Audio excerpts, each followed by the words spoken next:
قوة إلا بالله العلي العظيم. بسم الله الرحمن الرحيم. الحمد لله الذي لا يبلغ مدحته القائلون ولا يعصي نعماءه العادون ولا يعدي حقه المجتهدون الذي ليس لصفته حد محدود ولا نعت موجود ولا وقت معدود ولا أجل ممدود فطر الخلائق بقدرته ونشر الرياح برحمته والصلاة والسلام والتحية والإكرام على أشرف الأنبياء والمرسلين الذي قال سبحانه وتعالى في شانه وما أرسلناك إلا رحمة للعالمين ثم الصلاة والسلام والتحية والإكرام على أهل بيته الطيبين الطاهرين المعصومين الذين أذهب الله عنهم الرجس وطهرهم تطهيرا. اللهم صل على محمد ولعنة الله على أعدائهم أجمعين. أما بعد فقد قال سبحانه وتعالى في كتابه المجيد وفرقانه الحميد وقوله الحق. بسم الله الرحمن الرحيم. إن الصلاة كانت على المؤمنين كتابا موقوتا. صلوات بر محمد وآل محمد. اللهم صل على محمد وآل محمد. سب سے پہلے میں اپنے تمام ناظرین اور سامعین کو سلام عرض کرتا ہوں. میرے واجب الاحترام مومنین سامعین کرام و ناظرین کرام، آج میرے ذمے جو عنوان سخن معین ہوا ہے وہ صلاۃ نماز کی اہمیت کے حوالے سے ہے. تو میرے واجب الاحترام مومنین کرام،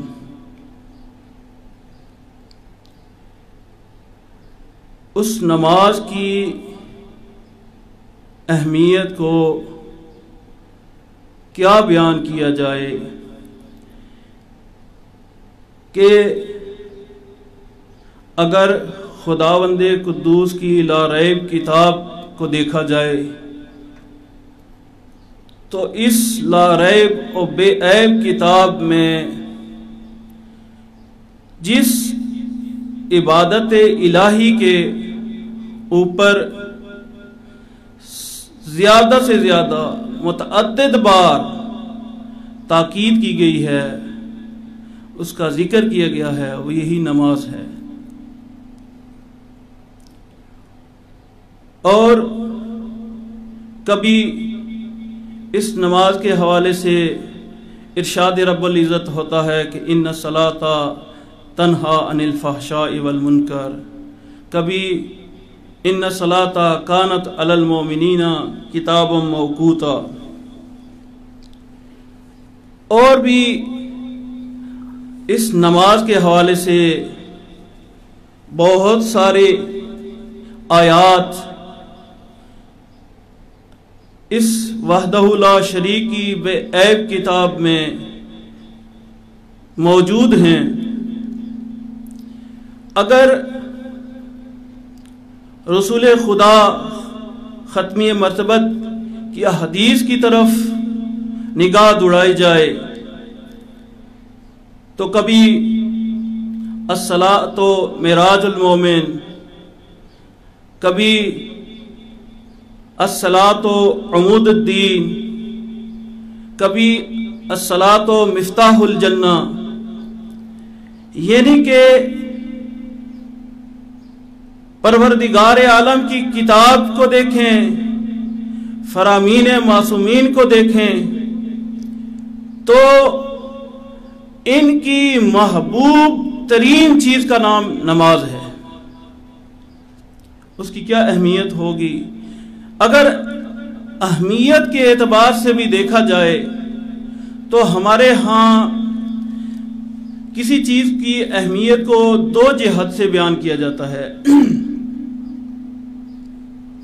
ایک اس کی فضیلت کے اعتبار سے، اس کی کیا فضیلت ہے، خدا کی اس لا ریب و بے عیب کتاب میں کیا فضیلت بیان کی گئی ہے، فرامین معصومین علیہ السلام کے اعتبار سے اس کی کیا فضیلت بیان کی گئی ہے، اور دوسری جہت اس کی اہمیت کی اس اعتبار سے ہوتی ہے کہ اگر کوئی شخص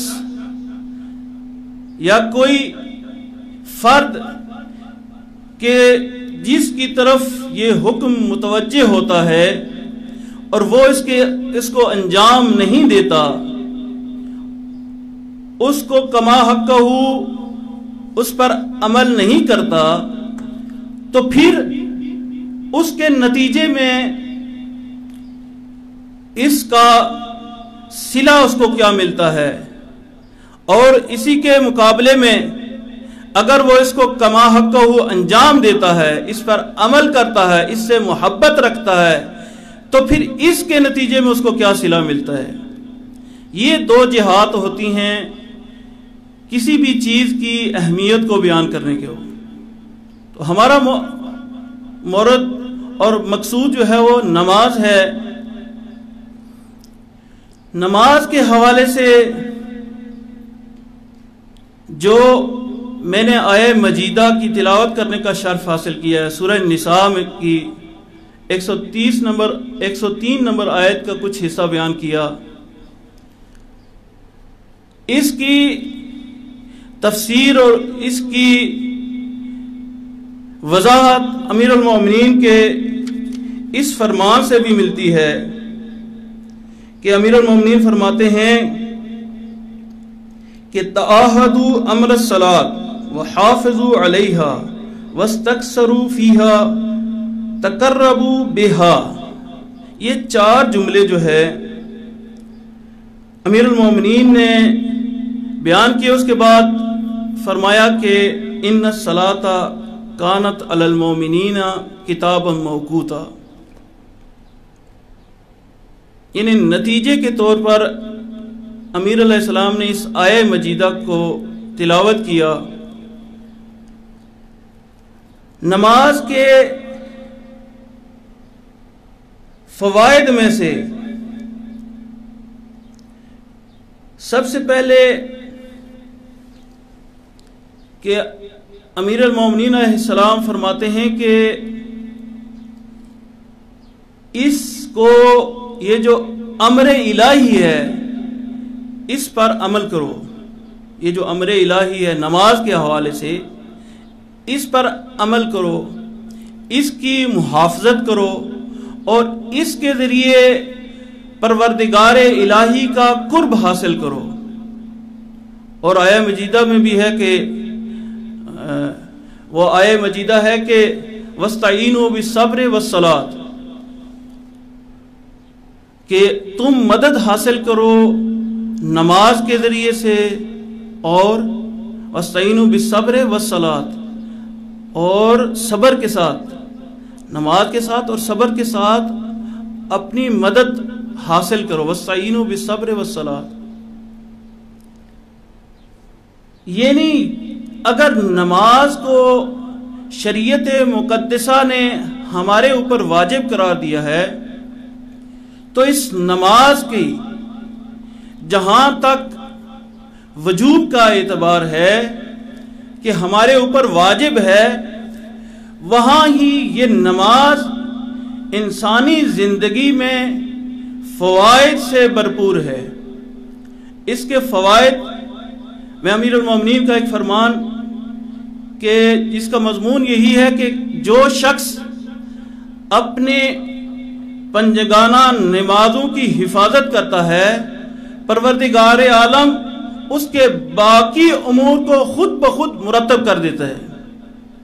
یعنی جو شخص نماز کی حفاظت کرتا ہے اور اللہ تعالیٰ اس کے باقی امور کو خود بخود ترتیب دے دیتا ہے۔ یعنی ایک اثر وضعی ہے کہ جو شخص نماز کی حفاظت کرتا ہے، نماز کو اس کی اہمیت دیتا ہے اور اس کو اس کے مقام پر رکھتا ہے اور اس کے ٹائم کا خیال رکھتا ہے، تو پھر پروردگار عالم اس کے نتیجے میں اس کے باقی جو امور ہیں ان کو مرتب کر دیتا ہے۔ تجربہ ہے، لوگوں میں دیکھا ہے، خود ہماری زندگی میں بھی تجربہ ہے کہ اگر کوئی شخص صبح کی نماز اپنے وقت پر انجام دیتا ہے تو توفیقات الہی یہ ہوتی ہے کہ وہ خود بخود ظہر کی نماز جو ہے اس کے لیے آمادہ ہو جاتی ہے، اس کے لیے وقت نکل آتا ہے۔ اگر ظہر کی نماز کو اپنے وقت پر انجام دیتا ہے تو خود بخود عصر کی وقت کا نماز جو ہے وہ اس کے لیے آمادہ ہو جاتا ہے۔ یہ تجربہ ہے، علماء کا تجربہ ہے۔ چونکہ ایک دو جہاد سے بیان کرنا ہے اور نتیجہ دینا ہے، آپ کی ضامتیں جو ہے تمام ہوں گی۔ اس نماز کی اہمیت کے لیے جہاں تک شریعت نے ہمارے اوپر اس کو واجب قرار دیا ہے، وہاں اس کی اہمیت رسول خدا نے اس طرح بیان کی ہے کہ ان اللہ وعد ان يدخل الجنت ثلاثۃ نفر بغیر حساب، کہ اللہ نے جنت کا وعدہ کیا ہے 3 افراد سے، وہ بھی بغیر حساب کے۔ اور حدیث یہاں رک نہیں گئی، بلکہ اس کے بعد جو فرد کے جس کے لیے پروردگار عالم نے جنت کا وعدہ کیا ہے، وہ فقط خود جنت میں نہیں جائیں گے، بلکہ حدیث کا اگلا جملہ ہے کہ وَيَشْفَعُ كُلُّ وَاحِدٍ مِّنْهُمْ فِي 80,000۔ کیا اہمیت، کیا فضیلت، کیا رتبہ ہے اس نماز کا کہ وہ 3 افراد کہ جن کے ساتھ خدا نے جنت کا فقط وعدہ ہی نہیں کیا، بلکہ وہ تینوں افراد اپنے ساتھ 80,000 افراد کی شفاعت بھی کریں گے۔ وہ 3 افراد کون سے ہیں؟ تو رسول خدا فرماتے ہیں ان میں سے پہلا کون سا ہے؟ المؤذن، وہ کہ جو اذان دیتا ہے۔ اذان کس لیے دی جاتی ہے؟ اس نماز کے لیے، اس کا تعلق نماز کے ساتھ۔ دوسرا والامام، اور جو پیش نماز ہے۔ اور تیسرا ورجل یتوضأ ثم يدخل المسجد فیصلی فی الجماعۃ، اور تیسرا وہ فرد، وہ شخص جو وضو کر کے مسجد میں جاتا ہے تاکہ نماز پڑھے۔ تو سامعین محترم، یہ نماز ہی ہے